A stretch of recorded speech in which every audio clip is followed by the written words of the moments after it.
Okay, ये जो गाना चला ना अभी, इसकी कहानी सुनाती हूँ।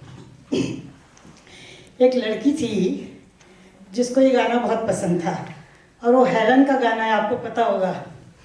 जब भी वो हेलन का गाना सुनती थी तो बहुत डांस करती थी, मस्ती करती थी। छोटी थी, धीरे धीरे बड़ी हो गई।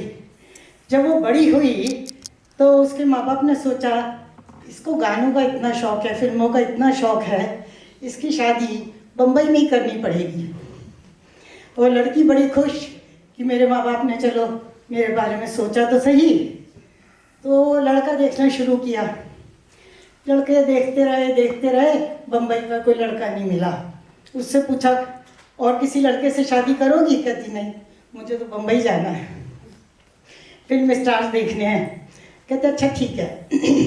फाइनली एक दिन उनकी पड़ोसन आ गई और बोली, बहन जी आप अपनी लड़की के लिए, कुसुम था उस लड़की का नाम, अगर किसी का नाम कुसुम है तो माइंड मत करना, तो उसका नाम कुसुम था। कहती अपनी कुसुम के लिए जो आप लड़का ढूंढ रही हो, आप मेरे मामा के लड़के का जो साला है उसका लड़का है, उससे उसकी शादी कर दो। कहते अच्छा कैसा है? कहते नहीं, लड़का बहुत अच्छा है, आप उससे अपनी लड़की की शादी कर दो। कुसुम से पूछा, तुम बम्बई जाओगी? अरे वो तो तैयार बैठी थी, लड़का देखा नहीं, कुछ नहीं किया, बस कहती हाँ मुझे तो बम्बई जाना है। उसकी शादी हो गई। जब शादी हो गई तो वो तो दिल्ली में रहती थी, इतने अच्छे बड़े बड़े घर में थी, और बम्बई की तो हालत पता है, छोटे छोटे घर होते हैं, उसे नहीं पता थी इस बारे में। पहुंच गई, वहाँ पहुंची तो देखा 1 बेडरूम फ्लैट। अब शादी का माहौल, मेहमान भी थे घर में, तो एक कमरे में तो सारे मेहमान, सास ससुर, बच्चे बच्चे सब थे। और सोचा कि रात को अब इनकी सुहागरात का टाइम आया, कहाँ सुलाया जाए, तो एक किचन बची थी। कहते जी बस किचन ही है, यहीं इनका बिस्तर लगा दो। अब किचन में एक बेड डालने की तो जगह थी नहीं, तो उन्होंने क्या किया, ज़मीन में उनका बिस्तर लगा दिया। और वो बेचारे सारी रात रोमांस तो क्या किया उन्होंने, वो अचार की, मसालों की, सब्जी की जो खुशबू थी, वो अपने रोमांस में भर भर के घोल घोल के पीते रहे, और रात भर वो अपना रोमांस करते रहे। इसी तरह रोमांस करते करते और तो कोई जगह मिली नहीं उन्हें, तो वहीं रहे, और करते करते उनके 5-6 महीने निकल गए। लेकिन सास जो थी उसने सासपना दिखा दिया। कहती है तेरे माँ बाप ने दिया क्या है, हमने कुछ मांगा नहीं, इसका ये मतलब तो नहीं कुछ भी ना दें, हमने तो अपने बेटे के लिए कुछ मांगा नहीं, कम से कम कार ना सही तो कम से कम उसे एक मोटरसाइकिल ही दे देते। तो इतने ताने मारती थी उसकी सास कि वो दुखी हो गई। दुखी होके एक दिन बोली, अच्छा मैं तो परेशान हो गई, अपनी माँ को फ़ोन किया, मम्मी मैं तो दुखी हो गई, इन लोगों ने तो मेरी मुसीबत कर रखी है, आप किसी तरह इन्हें मोटरसाइकिल दिला दो। माँ बाप बेचारे परेशान, किसी तरह पैसा वैसा इकट्ठा करके उन्होंने कहा अच्छा भाई ठीक है। उन्होंने दामाद को एक मोटरसाइकिल दिला दी। अब वो दामाद भी खुश मोटरसाइकिल लेके, और उनकी मम्मी भी खुश कि मेरे बेटे को अब बसों में और ट्रेन में धक्के नहीं खाने पड़ेंगे ऑफिस जाने के लिए। तो 6 महीने निकल गए, मज़े से घूमता रहा अपने मोटरसाइकिल पे। एक दिन अब आया वाइफ का नंबर, कुसुम का। अब उसने ताने देने शुरू किए। कहती अब सास के ताने तो हो गए पूरे, अब मैं शुरू करती हूँ। उसने कहा 6 महीने से आप इस मोटरसाइकिल पर अकेले घूम रहे हो, मस्ती कर रहे हो, ये नहीं हुआ कि मुझे भी कभी घुमा लो इस पर मोटरसाइकिल पे बिठा के।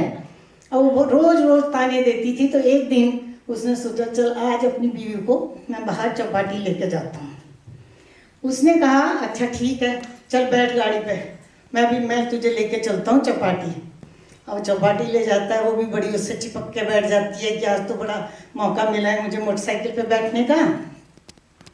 जब चौपाटी पहुंच जाते हैं तो देखते हैं वहाँ कई सारे जोड़े बैठे हुए थे। अब उनको देख के रोमांस तो मतलब होना लाजमी था, और वो मूड तो था ही उसके हस्बैंड का कि भी आज रोमांस करूँगा अपनी वाइफ के साथ। और वहाँ जाके जैसे जैसे नए नए जोड़े देखता है इधर उधर बैठे हुए, तो रोमांटिक मूड में था। कहने लगा, इतने में एक वो आदमी आता है उधर से, शिंगदाना शिंगदाना शिंगदाना। तो कहता अच्छा शिंगदाना खाओगी? कहती हाँ हाँ खाऊंगी। तो उसने उसको वो दिला दिया क्योंकि उस दिन वो मूड में था। उसके बाद आ गया भेलपुरी, तो भेलपुरी खिला दीजिए उसको। फिर बोला पानी पूरी, पानी पूरी खिला दी। और वो इतना सब खाते खाते वो मस्ती में हो गए दोनों। अब हाथ पकड़ के दोनों के दोनों, सबको देखा ना, इतने रोमांटिक कपिल बैठे थे वहाँ, उनको देख देख के उसने कहा कि चल हम भी रोमांस करते हैं। उसने अपनी वाइफ का हाथ पकड़ा और बोला, जिंदगी एक सफर है सुहाना, यहाँ कल क्या हो किसने जाना। पीछे से 2 लड़के आ रहे थे, कहने लगे अपनी है या पटाखे लाया है। तो उसके बाद वो जब सुना उसने, और वाइफ ने अपनी घड़ी देखी, कहती अरे बाप रे 9 बज गए, अभी तो घर जाना है। कहती है मुझे घर जाना है, तुम्हारे बाबूजी को दवाई देनी है। कहते क्या? कहते हाँ उन्हें दवाई देनी है, वरना सुबह तो ऐसा ना हो उन्हें दवाई देने की ज़रूरत ही ना पड़े, कहीं और ले जाना पड़े। तो उसने कहा क्या मुसीबत थी, रोमांटिक मूड था, बाबूजी को कहाँ बीच में घुसा लिया। कहने लगे कि नहीं अभी हमें जाना पड़ेगा घर। ओफो क्या करूं, ये कौन सी मुसीबत आई थी जो मैं इसे यहाँ ले आया। तो एनीवे खैर वो चले जाते हैं, मोटरसाइकिल पे बैठते हैं, जैसे थोड़ी दूर जाते हैं मोटरसाइकिल रुक जाती है। कहती क्या हुआ मोटरसाइकिल को, रुक कैसे गई? कहती तुम्हारे मायके से तो आई है, रुकेगी नहीं तो और क्या होगा। कहते अच्छा इसमें भी मेरे मायके वालों की गलती हो गई, एक तो मोटरसाइकिल दिलवाई है ऊपर से उनको ताने दे रहे हो। कहते अच्छा उतरो मैं देखूं क्या हुआ है। तो वो मोटरसाइकिल से उतरती है, हिला डुला के देखता है, ओफो इसमें तो पेट्रोल ही खत्म हो गया। कहती अच्छा तो पेट्रोल भी मेरे माँ बाप ला के डालेंगे तुम्हारी गाड़ी में। कहते अरे रुको अब चलो एक बोतल ढूंढो। इधर उधर कहीं से एक बोतल पड़ी मिल गई। तो कहता है तुम यहीं रुको, मैं जा रहा हूँ, थोड़ा सा पेट्रोल लेके आता हूँ, अपनी गाड़ी में भर लूँगा। कहती ठीक है। जैसे ही वो जाने लगता है उधर से एक सज्जन आ रहे थे अपनी मोटरसाइकिल पे। तो उनको कहते भैया जरा रुको।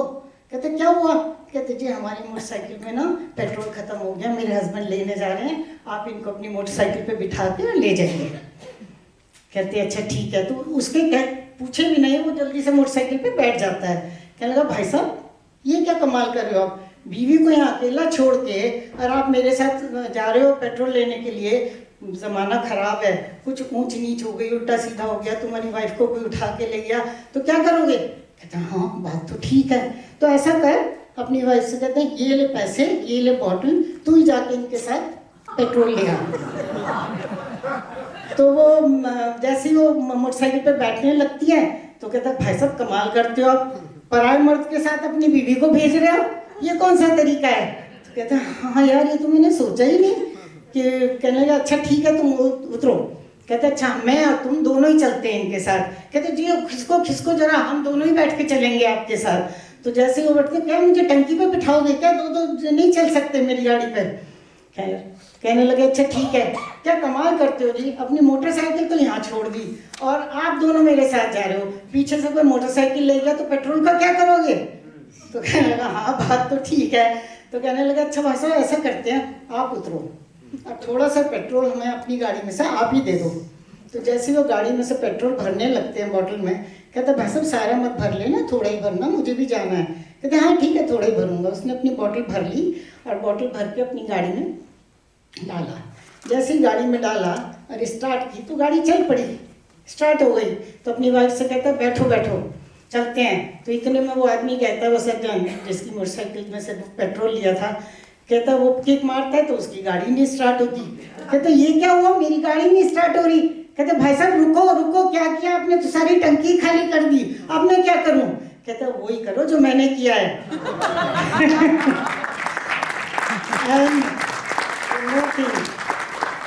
कितने लोगों ने प्रवचन सुने हैं मंदिरों में, सभी ने सुने होंगे, मंदिरों में जाते होंगे।